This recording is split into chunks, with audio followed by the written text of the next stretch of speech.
দুর্নীতির মামলায় বুধবার বিএনপির ভারপ্রাপ্ত চেয়ারম্যান তারেক রহমান ও তার স্ত্রী ডাক্তার জুবাইদা রহমানকে খালাস দিয়েছে হাইকোর্ট। বিচারপতি মোহাম্মদ খসরুজ্জামানের একক হাইকোর্ট বেঞ্চ এ রায় ঘোষণা করে।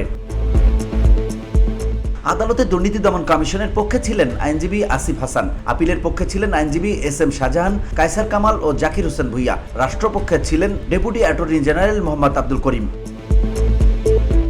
আইনজীবী এস.এম. শাহজাহান বলেন, যে সম্পত্তিগুলো তারেক রহমানের নামে দেখানো হয়েছে একটাও জ্ঞাত আয় বহির্ভূত না, একটা টাকা বা একটা সম্পত্তিও বাংলাদেশের বাইরে না।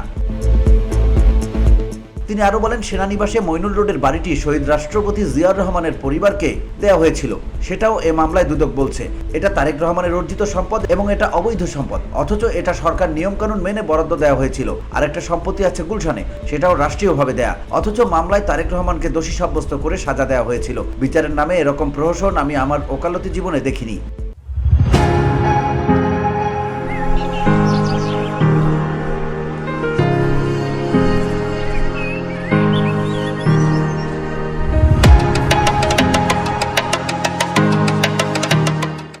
গত 14 মে ডাক্তার জুবাইদা রহমানের 3 বছরের কারাদণ্ডের রায়ের বিরুদ্ধে দায়ের করা আপিল শুনানির জন্য গ্রহণ করেছিলেন হাইকোর্ট। একই সঙ্গে জরিমানা স্থগিত করে ওই দিন আপিল নিষ্পত্তি না হওয়া পর্যন্ত তাকে জামিন দেওয়া হয়। VOD Bangla news desk.